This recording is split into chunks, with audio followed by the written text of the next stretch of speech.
Okay, so back on the road. Been waiting to do this for like a week. It was windy last week. I was ill all weekend. Then it's been lashing down with rain. But I've just bitten the bullet and I've gone, you know what? I'm going today. So I'm starting out in, where am I? Évaillé at 170 miles. My next stop of Parthenay is about 110 miles away. So I think I'm going to go for a 443 or a 344, depending on what this weather does. So yeah, okay, let's do this again.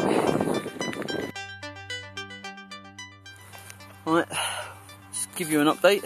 I've done 40 miles today. I'm knackered. Up until 4 or 5 miles ago, I did not see one shop. So I've basically gone from this morning, I just had scrambled eggs and coffee, for like basically 35 miles of just cycling, being starving. Every shop closed, nothing open.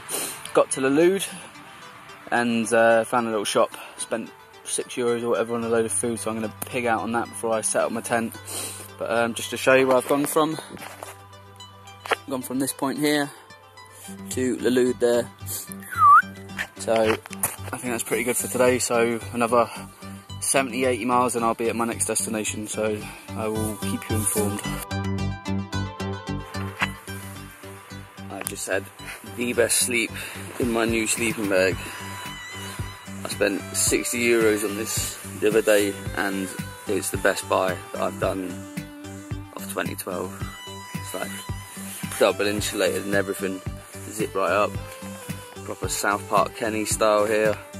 Oh, absolutely amazing. Loving it. So it's about 8 o'clock now. This is the longest I've slept in whilst being in a tent. So I'm going to get up now, make a little fire and start packing up my stuff and then probably get back on the road in like 2 hours after some brekkie. So yep, time to get up. This is what France looks like at 8 o'clock in the morning.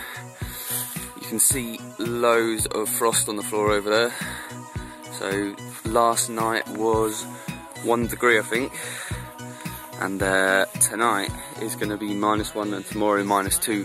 So my plan is to be off the road by tomorrow night. I mean, I know it's only an extra -1 degree, but you know, if I could make another 40 miles today and then 30, 40 tomorrow, then I'll be loving it. So yeah, just going to float around my little spot. Can't really see very well at the moment, but yeah, I'm going to wait for that frost to lift, I think, to wet up with the sun, because it's meant to be a sunny day today, so we'll see what happens. Not good. Friggin' puncture. So I'm gonna have to pull over at the side of the road, but I don't really want to change it without some fairy liquid or something, you know. Shit. Alright, figure something out. Right. Basically pulled up in this field on the D307 and I had a think. I've got little sachets of shampoo and shower gel and soap and that, so basically, I mean, I'm going to have to repair it here, because if I keep going on this tyre flat, it's going to ruin the only, like, external tyre that I've got, not the inner tube, the tyre, the actual tyre. So I'm going to have to strip it apart here, but luckily it's sunny, the cold's lifted, so, you know, half an hour and I'll be back on the road, so, you know, these things have got to be done. Okay, so there's the old, manky old Cheng Shin tube. Going to be replacing it with the trusty Bontraga one from the cycle centre. And here you go, bargain. 1 rupee, so that's 0.80 of a penny. 0.8 of a penny. And that's going to be my lube, so it doesn't pinch. So yeah, right, get this done. So there we are, done and dusted. 10 minutes. I haven't changed an inner tube since I was about 15, but I think it's a skill you obviously have for life, even though there is instructions for people that haven't done it before. But for all of you wondering why I put all that shampoo on it, it is to stop getting tyre pinch or inner tube pinch. It's when you put the inner tube in dry and you don't prep it properly and it gets caught. So basically you pump it up and it just pinches, psh, goes down again, just wrecked an inner tube. And obviously I didn't want to risk doing that here, because otherwise I'd have to start looking at using the puncture repair kits, which can take an hour to dry in this heat. So better to be safe than sorry, and at the cost of 1 rupee, Can't go wrong. Right, I don't really know what's just happened here, but the my speedo has just reset itself to fucking 0 again. So I was on about 228, something like that, around there, 228 point something, and now it's 0.6. So 0 we'll just say is 228.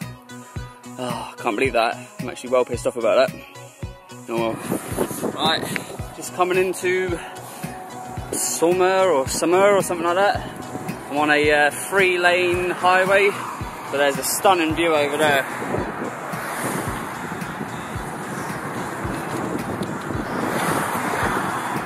So on the right, peace and quiet. On the left, manic highways in town. Pulled over for a few reasons. The main one, 22 plus 228 equals 250, so that's a quarter millennium. So another 3 more of these and I'll be on 1,000 miles. And then secondly, just to check my map, which I have here, to check I'm on the right road, which I am, 938. So basically I've done my 40 miles now. I can go and find someone to pitch up, and then I'll be at my work placement tomorrow at some point. Happy days. Don't know if you can see that in the background, but there are those wind turbine things for electricity. I know we've got a load of them you can see from St Malo, but I've never seen them working like that this close, so I just thought I'd share the moment with them. Share the moment. But you can see how cold it was this morning. The ice is still all over the tent from where I packed it away this morning. That's mental, man. Right, so that's the D938, and this is where I'm pitching up for the night. It's meant to be colder tonight. I think it's either, -1 or 0. -1 or 0. So I'm in for a cold one, so there should be plenty of frost in the morning again.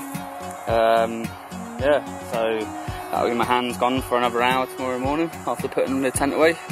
But, oh well, got to deal with it, eh?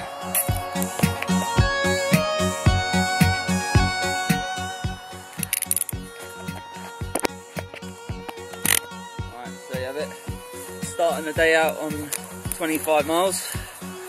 That's a total of 253, I believe. And it was actually me being an idiot yesterday who reset the thing, because it came loose and I pushed it up. And when I pushed up, I must have pressed both the buttons to reset it. So my fault. 2 degrees now, so I don't know how cold it was last night, but I woke up and this main source of coldness was coming through the floor, and again the tent was just completely covered in ice, so I don't know, it must have gone to -1, -2, because it was really cold, and I was double socked up as well. So, but the task for today is to get to South Parthenay, and that is where my work placement is, about 35 to 40 miles away. Spoke to the guy yesterday, and he's informed me that curry's for dinner tonight, so can't go wrong. That's an absolute score. So, right, time to get on my bike. Right, just on the outskirts of Parthenay, so I'm about, where are my fingers? There it is. I'm about there, and yeah, basically just gonna sit here now, have a quick bite to eat, and then head through the centre and out the south. But I just spotted a sign for a what they called, a Voivelo or something like that, which is basically a designated cycle tracks. You know, they go off on old railways and old walks and stuff like that. And I posted a link in the Jersey to Asia group in December where you can get them all, but I didn't look at Parthenay for some reason, so I don't know where this one goes. So I don't know whether it's worth risking, because it could just take me somewhere completely different to where I want to go. So I'm just gonna have to stick with the main roads.